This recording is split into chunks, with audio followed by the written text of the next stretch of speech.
Lixa Shaggar aanaa Liibanjaawitti waraanni murna PP dargaggoo tokko hidhanii hiraarsaa jiraachuun beekame. Jaalsabaafan waa gaarii dabalata qaba. Lixa Shaggar aanaa Liibanjaawii ganda Haroo Maaramii keessatti loltoonni murna biltsiginnaa onkoloolessa 23 2025 irraa kaasee hanga gabaasni kun qindaa'etti dargaggoo maqaan isaa Mootummaa Dabalaa jedhamu hariiroo waraana bilisummaa Oromoo waliin qabda jechuun waajjira poolisii aanichaatti hidhanii iraarsaa jiraachuu jiraattonni himan. Akka gabaasni waa'ee dargaggoo kanaa arraata biyyoolessa Oromiyaa qaqqabe ifoomsutti mootummaan hirmaannaa dhaaba siyaasaa kamirraayyuu walaba yoo ta'u barnoota barachuun cinatti maatii isaa hojii gargaaruun hawaasa isaa keessatti jaalalaan jiraachaa kan jiru akka ta'e malee tuttuqqaa siyaasaa kamiyyuu keessaa qooda akka hin fudhannes dubbatu. Murni waraana isaa shiftummaa fi gara jabummaa leenjisuun uummata Oromootti bobbaasuun hojiiwwan farra namoomaa hojjetan kunneenis namoota nagaa hidhuu, ajjeesuu, gidirsuu fi gochaawwan hin malle irratti raawwachuun qabsoo qulqullittii namoonni danuun itti kitimaman laamsheessuufis akeeka dadhabaa kanaan guutuu Oromiyaa keessatti gidiraa adeemsisaa jiru. Godina Arsii Bahaa aanaa Jajuutti loltoonni murna bilxiginnaa dargaggoo tokko ajjeesuun dhaga'ame. Jaalwabii biyyaa waan qindeeffate qaba. Murni kutaalee Oromiyaa hunda keessatti hawaasa nagayyaa goolee jireenya jibbisiisuun bartee itti ta'e biltsiginnaan onkoloolessa 27 aanaa Jajuu ganda Haabulee Shambadoo jedhamu keessatti dargaggoo akkuma nama kamiittiyuu jireenya isaa geggeeffatee jiraatu Jibriil Abdishuu Gadoo jedhamu gaaffii tokko soon gaafatin rasaasa itti roobsanii akka ajjeesan jiraattonni arraata biyyoolessa Oromiyaatti himaniiru. Ajjechaan sookanneessaan kan irratti raawwate dargaggoon kun yakka qabaateef osoo hin taane shakkii hariiroo waraana bilisummaa Oromoo qabda fi namoota kanneen biroo ittiin sodaachisuuf jecha lubbuu tokkittii isaa kan galaafatan hoggaa ta'u maatiin dargaggoo kanaas reeffa kaasanii awwaallachuuf waraana sirnichaan danqamaa akka turanis itti dabaluun ibsaniiru. Kana malees onicha keessatti ajjechaan cinatti namoonni danuun gaaffii seeraa tokko malee qabamuun hidhamuu, mooraa waraanaatti ergamuu, qabeenyaan isaanii saamamuu fi jireenya mataa isaanii haalaan akka hin gaggeeffanneef doorsisaa fi sodaachisni irratti raawwachaa akka jirus itti dabaluun addeessaniiru. Godina Lixa Wallaggaa aanaa Baabboo Gambeelitti loltoonni murna bilxiginnaa maatii qabsaa'otaa irratti reebicha ulfaataa raawwachuu cimsanii itti fufan. Jaalaqaafan Fayyeeraa dabalata qaba. Lixa Wallaggaa aanaa Baabboo Gambeel ganda Daamota mana jaarteetti loltoonni murna bilxiginnaa onkoloolessa 29 2025 nama maqaan isaa Tamaam Nuraddiin jedhamu obboleessi kee miseensa waraana bilisummaa Oromootii bakka inni jiru nu geessii jechuun saanjaadhaan bakka 3 ol waraanuun miidhaa qaamaa hamaaf saaxiluu jiraattonni arraata biyyoolessa Oromiyaatti himan. Namni nagaan sababa obboleessi isaa miseensa waraana bilisummaa Oromoo ta'e qofaaf yakkamuun miidhaa jabaan irra ga'e kun ofii isaatiif gonkumaa paartii siyaasaa kan hin deeggarre nama hojii qonnaa irratti bobba'ee jiraatudha kan jedhan jiraattonni. Murni bilchiginnaa sababa qabsaa'ota ofii irratti murteessuun dirree irraa lolaa jiraniif gochawwan hamminaa kanas firoota isaanii danuu irratti geggeessaa akka jiran itti dabaluun ifoomsaniiru.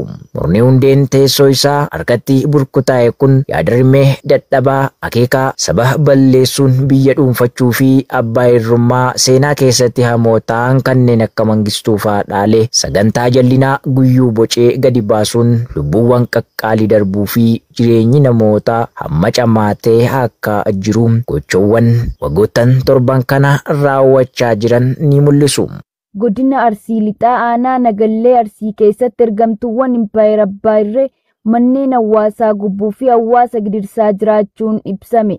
Jaaleeraan Gameessaa waan qindeeffatte qabdi. Jaleewwan Impaayera Itoophiyaa suphuuf jecha kutaalee Oromiyaa hunda keessatti hawaasa hiraarsaa oolan onkoloolessa 26 2025 aanaa Nagallee Arsii ganda Bombaasoo Reejii iddoo addaa Soddoo Lammaffaa jedhamu keessatti manneen qonnaan bultootaa ibiddaan gubanii barbadeessuu fi hawaasa hedduu reebaa akka turan jiraattonni arraata biyyoolessa Oromiyaatti himaniiru. Namoota manneen isaanii qabeenya waliin jalaa gubate keessaa kanneen maqaan nu ga'e Abdoo Ibrahim Duulaa fi Waayyuu Abdoo Ibrahim kanneen jedhaman yoo ta'an namoota hedduu ammoo reebanii qabeenya isaanii jalaa akka saamanis ibsameera. Aanicha keessatti yeroo irraa gara yerootti murni kun loltoota isaa kanneen naamusa waraanummaa hin qabne hawaasatti bobbaasuun namoota nagaa mana hidhaatti guuruu yeroo dheeraaf dararuu qabeenya isaa saamuu namoota hedduu qeerraa buqqaasuu fi reebanii qaama isaa miidhuu akkasumas manneen isaanii ibiddaan gubanii barbadeessaa akka jiran gabaase rasaasaan nu qaqqabaa jiru ni ifoomsa. Pirezidaantiin Libaanos haleellaa xiyyaaraa daangaa booda waraanni isaanii weerara Israa'el akka dura dhaabbatan ajajan. Jaalboree addunyaa dabalata qaba.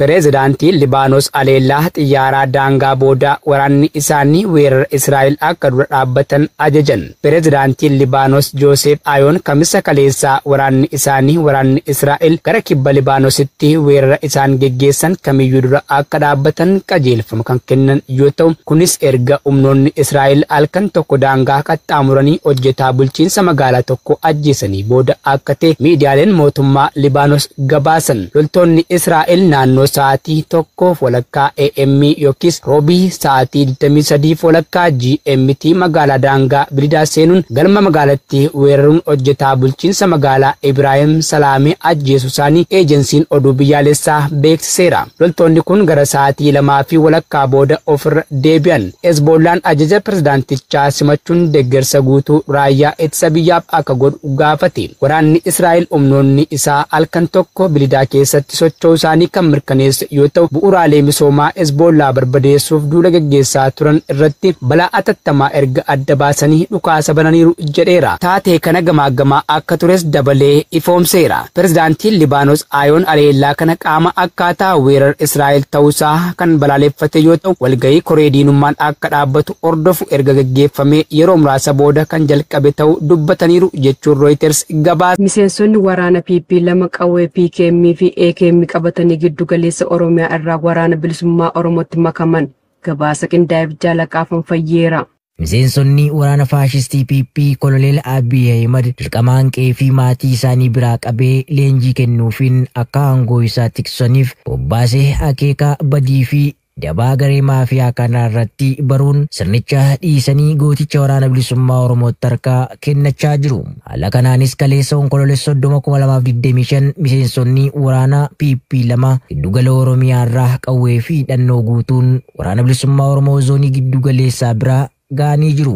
Loltoonni kun lameen qawwee bireenii tokkoo fi AKM turkii tokko hidhannoo waliin qabatanii galii mooraa qabsoo bilisummaa Oromoof taasisanii jiru. Sababni mooraa faashistii PP akka galaniif isaan kakaase akeeka dhabuu PP ajjechaa saba Oromoo irratti akka feeteen raawwatamuu fi qoodii mooraa waraana bilxiginnaa keessatti raawwatamaa jiru akka ta'e himuun gocha badii isaanii fi saba isaanii irratti raawwataa oolu ta'anii ilaaluu dadhabuun akka ta'e himan. Waraana bilisummaa Oromoo bira nagaan ga'uu isaaniitti gammaduun humnaa fi beekumsa qabaniin qabsoo bilisummaa Oromoo cinaa lubbuu isaanii osoo hin qusannee dhaabbachuuf murteessanii dhufuu ibsaniiru. Mura irrattis qe'ee abbaa keenyaa fi haadha keenyaatti qawwee qabne dhukaasaa turuun qaanii qofa osoo hin taane yakka ta'uu nuti hubanneerraa gochi kun dhaabbachuun saba keenyaaf waardiyaa ta'uu akka qabnu Oromiyaa harmeen nu waamaa waan jirtuuf miseensonni waraana PP sabaan Oromoo taatan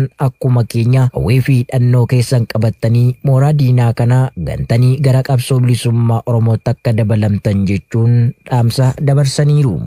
Godina Walloo magaalaa Kamiseetti argamtoonni bilxiginnaa maqaa paartii badhaadhinaaf jedhuun hawaasa saamaa jiraachuun dhaga'ame. Jaalkennaa sabaa waan qindeeffate qaba.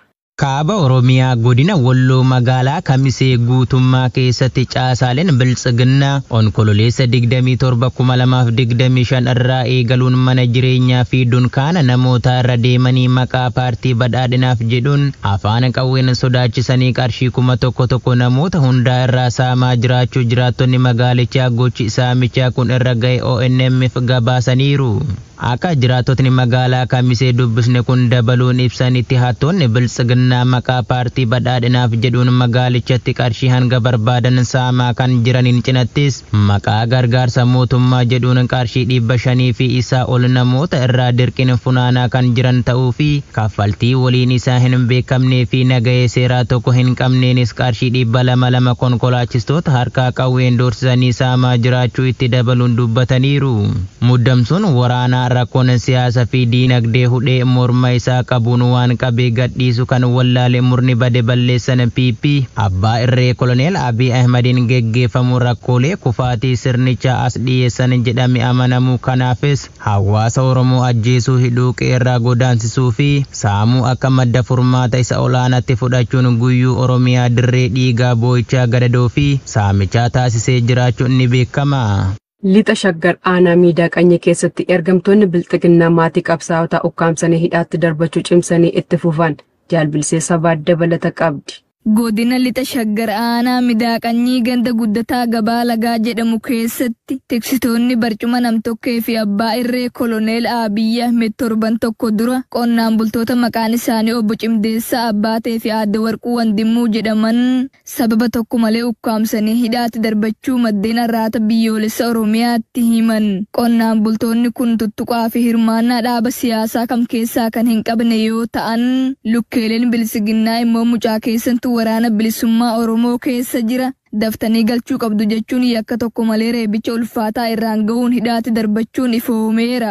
Loltoonni gara jabeeyyii bilisiginnaa lolaan waraana bilisummaa Oromoo injifachuu dadhabuu yommuu ofirratti baran holola bishaan hin fuune hafarsuun ilmaan keessan waraana bilisummaa Oromoo keessaa galchaa jechuun kutaalee Oromiyaa cufa keessatti maatii qabsaa'otaa doorsisuu, hidhuu, reebuu, saamuu fi ajjeesuun hiraarsaa ulfaataa raawwachuu cimsanii itti fufanii jiraachuun ni beekama.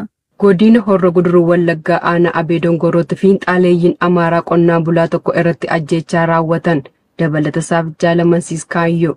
Godina Horroo Guduruu Wallaggaa aanaa Abee Dongoroo ganda Loomichaa bakka addaa Bijjit jedhamu irraa hidhattoonni fiinxaaleeyyii Amaaraa faannoo jechuun of waamaman gaafa onkoloolessa 26 2025 qonnaan bulaa Oromoo obbo Taakkalaa Roorroo jedhamu haala suukanneessaa ta'een rasaasa itti roobsuun ajjeesanii gatu jiraattonni gandichaa arraata biyyoolessa Oromiyaatti himan. Akka maddeen himanitti qonnaan bulaan kun gara jabeeyyii hidhattoota Amaaraan erga ukkaanfameen booda qarshii guddaa gaafatame kaffaluu dadhabuun battalatti kan lubbuun isaa galaafatame ta'uu ibsaniiru. Fiinxaaleeyyiin Amaaraa deeggarsa qaamolee bilisiginnaa irraa argataniin hanga funyaanitti hidhachuun dhiiga ilmaan Oromoo dhangalaasu haala suukanneessaa ta'een ajjeesuu ukkaamsuun bakka buutee dhabamsiisuu fi qarshii guddaa gaafachuu akkasumas qe'ee fi qabeenya isaa irraa saamee buqqisuun hiraarsaa ulfaataa raawwachuu cimsanii itti fufanii jiru. Harka bitaa fi mirgaa waliif ta'anii waan danda'an cufa wal utubuun duula duguuggaa sanyii qindaawaa uummata Oromoo irratti labsanii kan jiran fiinxaaleeyyii Amaaraa fi murna bilisiginnaa godinaalee Oromiyaa garaagaraa keessatti ilmaan Oromoo akka baala mukaatti harcaasaa jiraachuun ni beekama. RSF kaaba Kordofan keessatti namoota nagaa Sudaan 38 akka ajjeese ogeeyyonni fayyaa himan. Guutuu gabaasichaaf jaal yaadannoo Oromiyaa. Gareen yaalaa Sudaan tokko garee humna deeggarsa ariifataa RSF kan humna waraanaa gartokkee RSF jedhamuun beekamu ganda kaaba Kordofaan keessatti lammiilee nagaa 38 ajjeesuu himate. Neetwoorkiin dooktorota Sudaan kamisa kaleessaa akka beeksisetti namoonni nagaa kunneen roobii darbe humnoota RSF'n ajjeefamuu isaanii fi gochi kunis giddugaleessa Sudaan hidha Haaji Ahmed keessatti raawwatameera. Gochi ammeenyaa kun imaammata RSF'n eenyummaa irratti hundaa'uun ajjechaa xiyyeeffannoodhaan raawwatuuf fakkeenya ta'a. Kunis guutuu Sudaan keessatti babal'ateera jechuun neetwoorkiin kun dabalee ibseera. Yakka fokkisaan kun duula qulqulleessuu sabaa fi duguuggaa sanyii RSF'n namoota nagaa qulqulluu kaaba Kordofaanii fi Daarfur keessatti geggeessaa jiru keessaa isa dhumaa ta'uu ibsuun callisuu fi hirmaannaa dhabuun idil addunyaa qaaniidha jechuun waamu. Neetwoorkiin kun hawaasni addunyaa fi manni maree nageenyaa dhaabbata mootummoota gamtoomanii yakka RSF dhaabsisuu fi hooggantoota garee finciltootaa seeratti dhiyeessuuf tarkaanfii hatattamaa akka fudhatan waamicha dhiyeessee jira. Gareen milishaa kun magaalaa ijoo naannoo Daarfur caamsaa bara 2024 irraa eegalee marfamtee turte Alfashir erga qabatee guyyaa tokko booda wiixata magaalattii to'achuu isaa ibse. Kanumaan waan wal qabatuun manni maree nageenyaa dhaabbata mootummoota gamtoomanii kamisa kaleessaa haleellaa humni deeggarsa saffisaa RSF kaaba Daarfur keessatti Alfashir irratti raawwate balaaleffachuun ibsa kenneen balaa hammeenyaa bal'aa gocha hammeenyaa kaka'umsa sabaa godhate babal'achuuf yaaddoo guddaa qabaachuu ibseera jechuun TRT Afrikaa fi Reuters gabaasan.